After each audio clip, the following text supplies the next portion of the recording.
Good day students. Today I am going to explain the first chapter of 10th class, A Letter to God. भगवान को एक पत्र जो लिखा है जी.एल. फ्यून्स ने, जिनका बर्थ हुआ था 17 नवंबर 1895 को मैक्सिको में और जिनकी डेथ हुई है 10 दिसंबर 1966 मैक्सिको सिटी, मैक्सिको। वो एक नॉवलिस्ट थे, पोएट थे, जर्नलिस्ट थे। अ लेटर टू गॉड में एक कैरेक्टर है जिसका नाम है लेंचो, और वो कहा he is a poor farmer, वो एक गरीब किसान है और रहता कहां पर है? Crest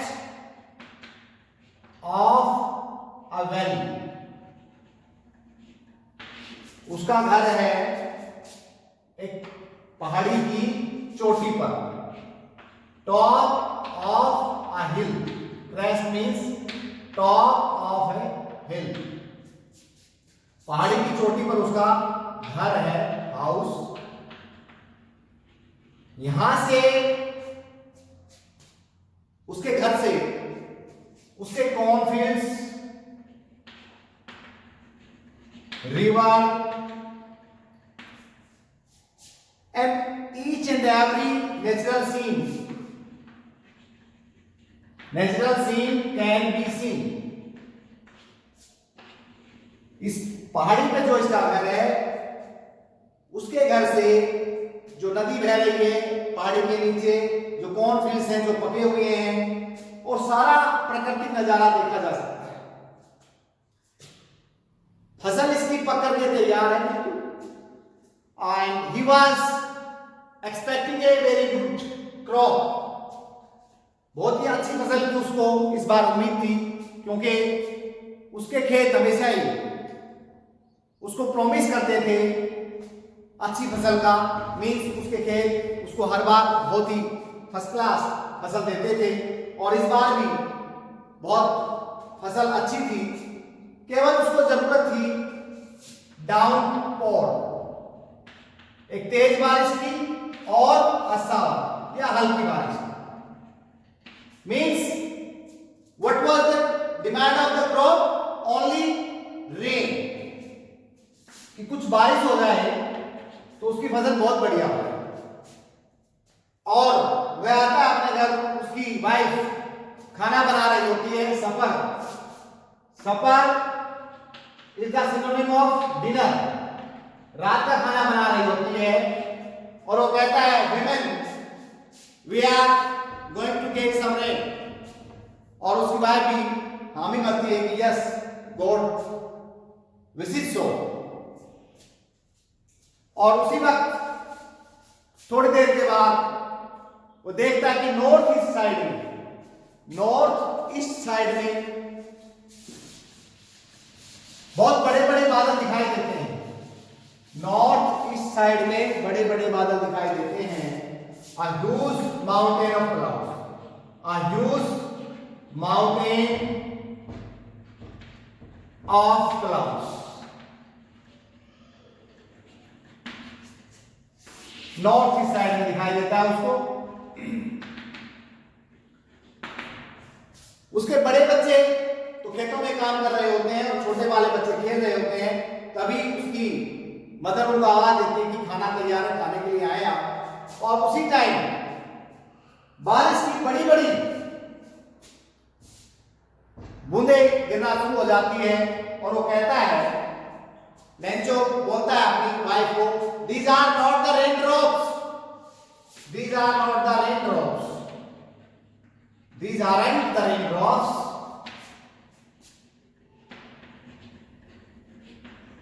these are the coins, these are the new coins।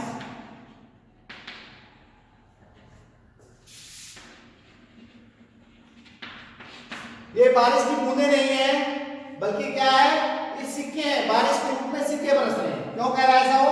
क्योंकि जब उसकी अच्छी फसल होगी तो जब वह बाजार में अपनी फसल को बेचेगा सोचेगा कि फसल की कीमत अच्छी मिलेगी और फसल की कीमत अच्छी मिलेगी तो उसे क्या मिलेगा, उसको रुपया मिलेगा, पैसा मिलेगा।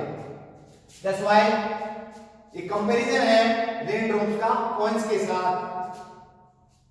छोटी बूंदों को बोलता है कि 5 सेंट के सिक्के हैं, 5 सेंट के सिक्के हैं, और बड़ी को बोलता है 10 सेंट के सिक्के हैं। लेकिन सून थोड़ी देर के पश्चात क्या हो जाता है, स्टॉर्म के तूफान आ जाता है और हेल स्टॉर्म शुरू हो जाती है। हेल स्टॉर्म मींस ओलावृष्टि, ओलावृष्टि शुरू हो जाती है। ओलावृष्टि शुरू हो जाती है और काफी देर तक ये ओलावृष्टि चलती रहती है। इसी बीच जब ये ओले गिरते हैं तो उसके बच्चे जिज्ञासावश फ्रोजन पल्स, एक नाम दिया है ओलों को फ्रोजन पल्स। बच्चों की जिज्ञासा होती है कि उनको वो मोतियों जैसे नजर आते हैं, वो उनको बाहर खाने के लिए चले जाते हैं। लेकिन children are happy because they are getting pulse in the form of hailstorm, but Lancho is very unhappy as क्या क्या उन्होंने उसकी सारी फसल को बर्बाद कर दिया। Each and every tree was left without any leaves. हर पेड़ का, फूल का, सब कुछ destroy हो गया। Each and everything was destroyed. And he was very unhappy and very sad.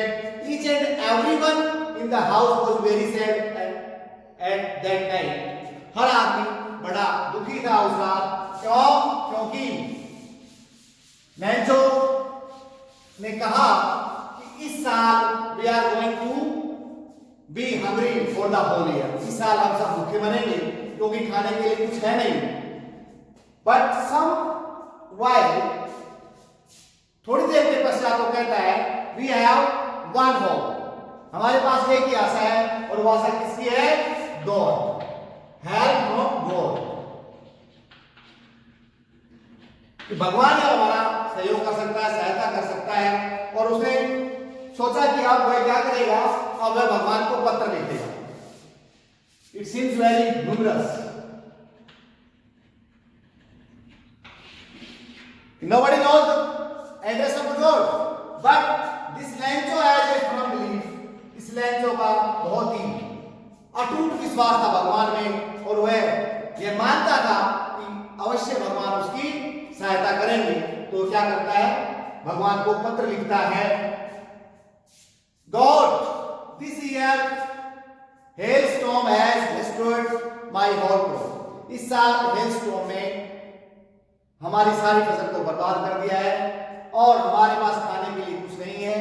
और मुझे दोबारा से बिजाई करने के लिए to show my hills I need 100 pesos. 100 pesos. Pesos is the currency like we have the rupee. Currency का नाम पेसोस है, लैटिन अमेरिकन देशों में चलती है।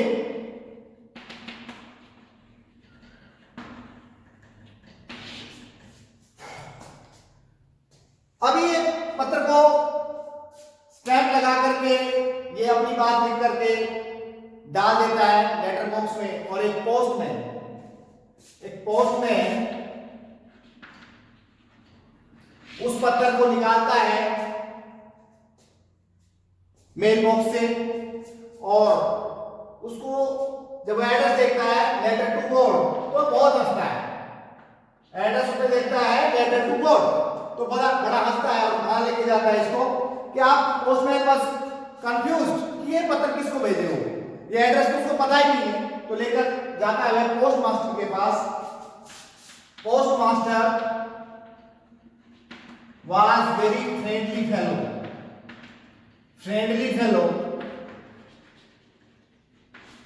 एक बार तो वह भी कंफ्यूज हो जाता है कि ये क्या एड्रेस, ये मैं कहां भेजूं इस पत्र को। लेकिन जैसे वह खोलता है तो उसमें लिखा होता है कि भगवान मुझे 100 पैसों की जरूरत है ताकि मैं अपने दोबारा से बिजाई कर सकूं और मेरे परिवार को मैं भरण पोषण कर सकूं। इस प्रकार से वह पोस्ट मास्टर सोचता है कि मुझे इस व्यक्ति की जरूर सहायता करनी चाहिए, बट इसमें ओनली गुडविल से काम चलने वाला नहीं था। गुडविल से काम चलने वाला नहीं था, किससे काम चलने वाला था? He wants 100 pesos। इसलिए वे चैरिटी करने के लिए सोचता है, दान करने की सोचता है, और अपने फ्रेंड्स जो कि उसके एम्प्लॉइज थे उनको बोलता है कि आप लोग भी सहयोग करें और मैं भी अपनी सैलरी से कुछ पार्ट देता हूं। उसके सारे एम्प्लॉइज ने भी अपना कंट्रीब्यूशन दिया और उसने अपनी सैलरी से भी कंट्रीब्यूशन दिया, लेकिन वो 100 पैसोस कलेक्ट नहीं कर पाया, केवल मोर देन हाफ ऑफ द, मतलब 50 से कुछ ज्यादा ही वो इकट्ठा कर पाया। अब नेक्स्ट संडे को फिर वो आता है पूछने के लिए कि आप मेरे पत्र का कोई जवाब आया, तो पोस्ट मास्टर खुद उसको लिफाफा देता है जिसके अंदर उसने पैसे डाल रखे थे, more than half of the money. और Lencho was very happy when he got the answer, when he got the letter. जब उसको लेटर मिला तो बड़ा खुश है, बाहर लेकर जाता है और लिफाफे को खोलता है। He was very sure that God will send him the money। बड़ा पक्का विश्वास था उसको, भगवान पैसा उसको भेजे ही भेजेगा। और इस प्रकार से जैसे वह खोलता है तो पैसों को गिनना शुरू करता है, तो पैसे उसमें कम थे, पैसे पूरे नहीं थे, और he got very angry, बड़ा दुखी हो जाता है, बड़ा क्रोधित हो जाता है कि पैसे पूरे क्यों नहीं। And he decided to write the second letter। दूसरा पत्र लिखने की सोचता है, तुरंत लिफाफा लेता है, स्टाम्प लेता है और लिख देता है, God send me the rest of money। बचा हुआ पैसा, जो 100 पैसों मैंने मांगे थे उसका जो बचा हुआ है वो पैसा मुझे भेजिए, क्योंकि बगैर 100 पैसों के मेरा काम नहीं चलेगा, तो इसलिए मुझे 100 पैसों से चाहिए। आपसे मेरी रिक्वेस्ट है कि save the money via something else, और you have to find the other way. किसी दूसरे रास्ते से, किसी दूसरे तरीके से भेजना है आपको पैसा। क्यों? क्योंकि आपने तो मुझे पक्का विश्वास है 100 पैसों से भेजे होंगे, लेकिन these post employees are a bunch of crooks, a bunch of crooks।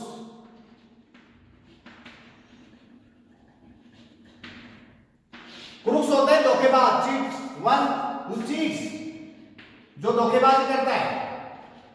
तो क्या कहता है जो ये धोखेबाजों की टोली है, इनके माध्यम से मत भेजना, क्योंकि इन्होंने मेरा पैसा, बाकी का आपने तो 100 पैसे भेजे, बाकी का पैसा इन्होंने रख लिया।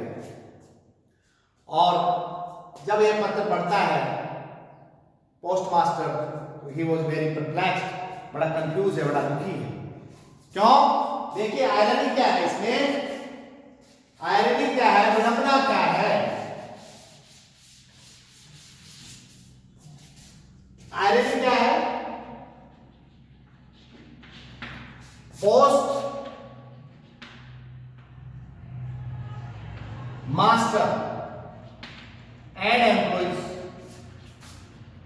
इन्होंने तो क्या किया, लेंचो का सहयोग किया, दे हेल्प लेंचो। लेकिन लेंचो क्या कर रहा है, लेंचो इन्हीं को क्या कह रहा है, they are the bunch of crooks, bunch of crooks, के बदमाशों की टोली है।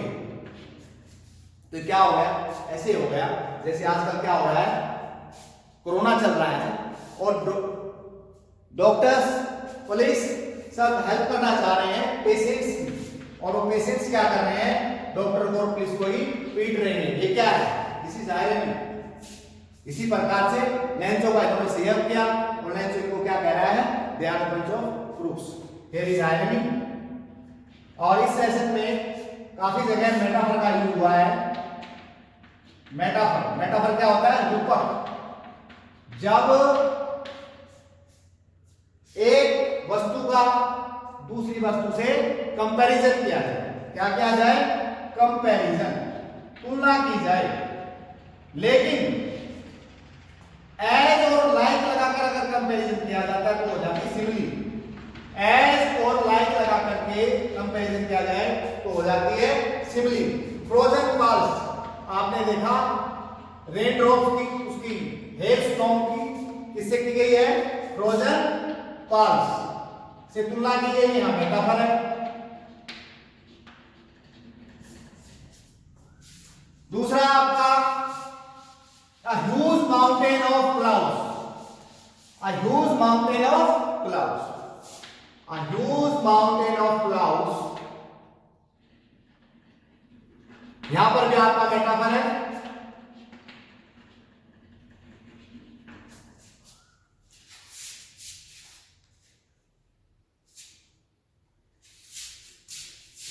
They really resembles silver points. यहां पर भी हेल स्टोन्स की तुलना किससे की गई है? हेल स्टोन्स की तुलना की गई है सिल्वर पॉइंट से। तो यहां पर भी आपका क्या है? Metaphor.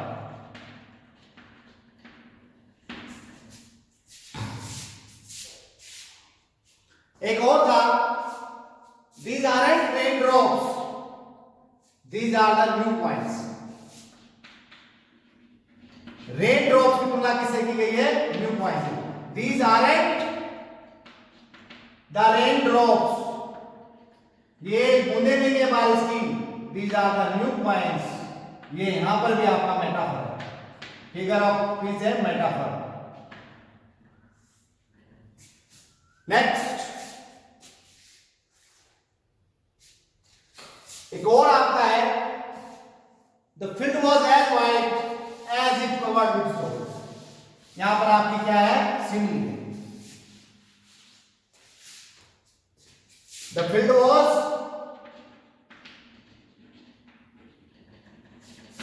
As white as if covered with salt.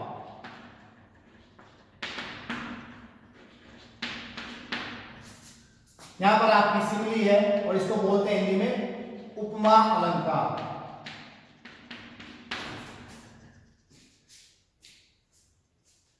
Once again Lencho है, एक फार्मर है, बहुत गरीब है और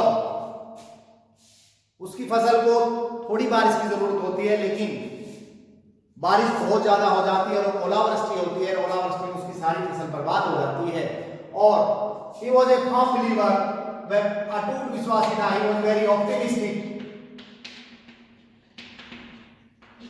ऑप्टिमिस्टिक मतलब आशावादी भी था और उसका पक्का विश्वास था, पूर्ण विश्वास था भगवान में। इसलिए वह एक पत्र लिखता है भगवान को और कहता है कि मुझे 100 पैसों की जरूरत है।